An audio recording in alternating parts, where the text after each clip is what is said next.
ہر والد کی اپنی اولاد کے تعلق سے 3 ذمہ داری ہے۔ پہلی ذمہ داری تو یہ ہے کہ جب بچہ پیدا ہو تو اچھا نام رکھے۔ نام رکھنے کے تعلق سے اللہ کے رسول صلی اللہ علیہ وسلم نے بڑی واضح ہدایتیں دی ہیں۔ اللہ کے رسول صلی اللہ علیہ وسلم اگر کسی کا نام غیر مناسب ہوتا تھا تو بدل دیتے تھے، لیکن ایک زمانے میں شعور نہیں تھا۔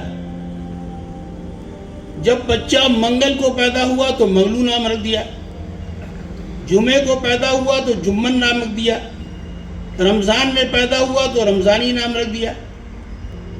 اس کے بعد بچے پیدا ہوتے تھے تو والد یا والدہ قرآن کھولتے تھے وضو کر کے اور آنکھ بند کرتے تھے، اور جس حرف پر انگلی پڑ گئی وہی نام رکھ دیتے تھے۔ میں نے دیکھا کہ بہت ساری بچیوں کا نام منتشا ہے۔ قرآن میں ہے تعز منتشا و تذل منتشا، منتشا پر انگلی پڑ گئی، منتشا نام پڑ گیا۔ ہمارے بچپن میں ایک صاحب کا نام تھا حل ینظرون، ایک صاحب کا نام تھا ففروا الی اللہ۔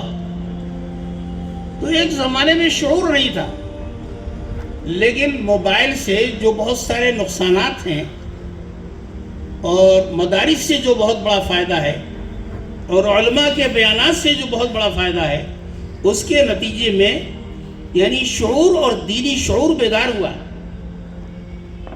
اب جو ہے اس طرح کے غلط نام نہیں ہوتے۔ اب واقعہ یہ ہے کہ نام کے اثرات پڑتے ہیں۔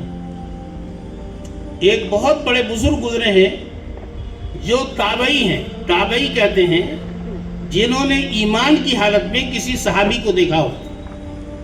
ایک بہت مشہور و معروف محدث تابعی ہیں جو ایک صحابی کے بیٹے بھی ہیں، ایک صحابی کے پوتے بھی ہیں، اور حضرت ابو ہریرہ کے داماد بھی ہیں، حضرت سعید بن مسیب۔ ان کے محترم دادا کا نام حزن تھا۔ حزن کے معنی آتے ہیں سخت زمین، غیر برابر زمین۔ اللہ کے رسول صلی اللہ علیہ وسلم نے فرمایا کہ بھئی تم اپنا یہ نام تبدیل کر لو۔ انہوں نے کچھ عذر کیا ہوگا، حضرت سے پوچھا ہوگا کہ اگر ضروری نہ ہو تو اس نام کو یوں ہی رہنے دیں، کیونکہ اگر یہی نام رہ گیا NRC آ گئی تو پریشانی ہو سکتی ہے۔ حضرت نے اجازت دے دی۔ حزن کے معنی آتے ہیں جیسا کہ میں نے کہا سخت زمین۔ آپ نے فرمایا کہ سہل نام رکھ لو، نرم زمین، ملائم زمین۔ انہوں نے کہا کہ حضرت اگر سہل نام رکھ لیا، مزاج میں نرمی آ گئی تو لوگ ستائیں گے زیادہ۔